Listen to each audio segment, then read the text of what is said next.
My name is Terry Billard. I'm a fish harvester living now in Burgeo as of 3 years ago. Originally from Grand Bank, been there for 46 years. We came and bought a house and sold everything back on the East Coast and came to the West Coast. So it's a beautiful community, it's great people, and I just love what I do. I'm a fisherman all my life, so I love it here.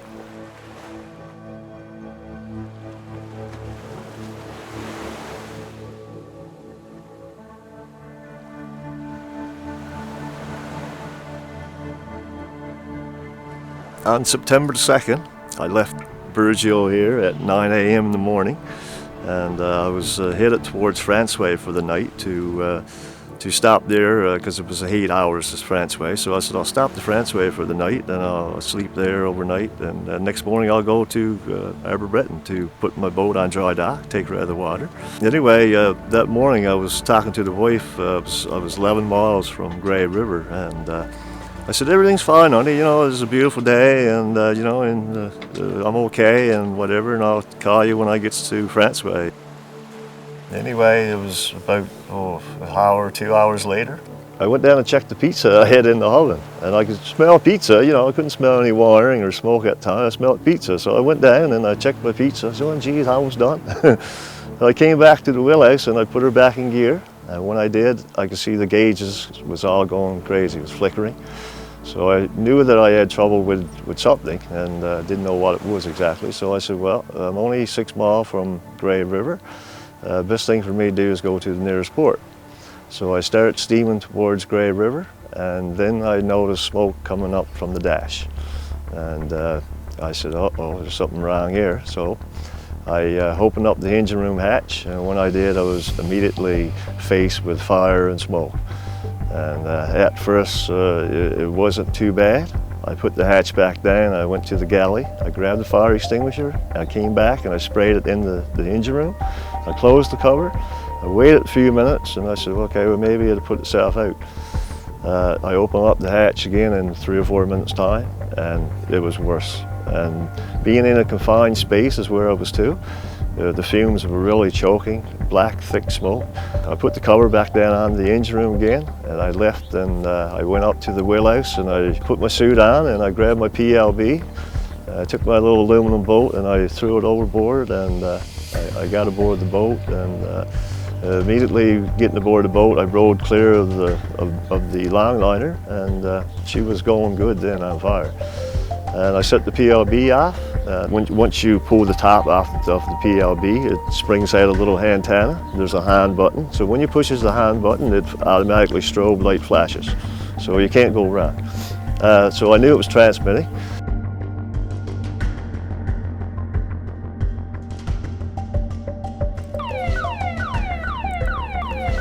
When he activated his PLB, within a minute we had a signal here. An alarm went off at the desk to inform coordinators that an emergency beacon had been activated, and within seconds we had the information of where that emergency was, who it was, and what kind of vessel, and their emergency contacts.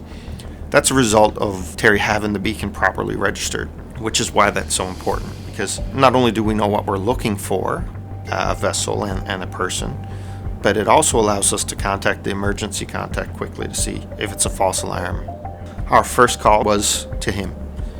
His number was on the registry. We tried it and we didn't get a response. I had my cell phone with me, and I noticed when I picked it up that there was a call there from Search and Rescue. So I knew that they knew that I sent this PLB off and it was transmitting. Our second call was to his emergency contact. Is MRC St. John's calling? His emergency contact had all the information that we would hope for, similar to what would you find on a sail plan. So she knew the name of the vessel, the type of the vessel, the color. She knew where he was, when he last checked in, that he had safety equipment, everything we needed to coordinate this case effectively. So we went to work. We began with a distress radio call for any vessels in the area to respond. We tasked the Gabarus Bay.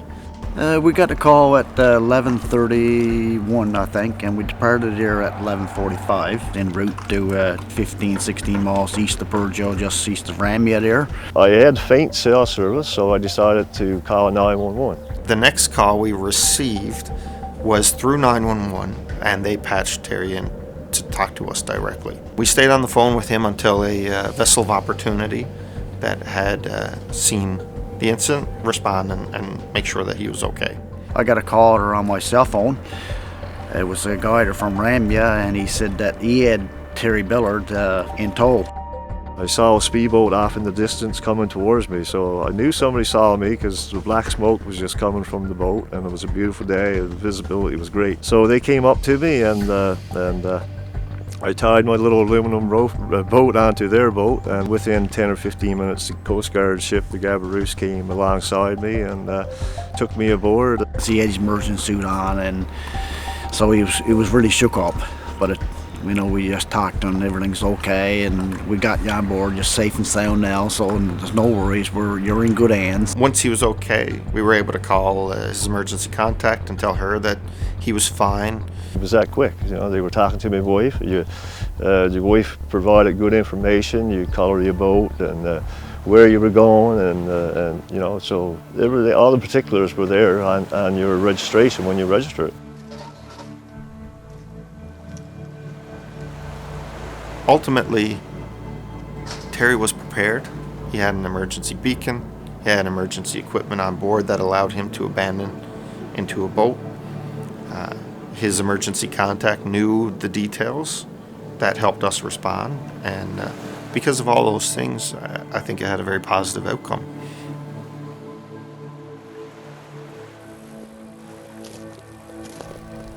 Couldn't ask for a better story, I'm still here telling you guys about it, so it's nice when you can tell your story and be rescued and have a family to come back to you, because there are some people that are just not so fortunate, and unfortunately people making a living on the sea, it's not all the time a good outcome. So I can't, like I said, stress how important it is to have your safety gear with you and be prepared for all situations at any time.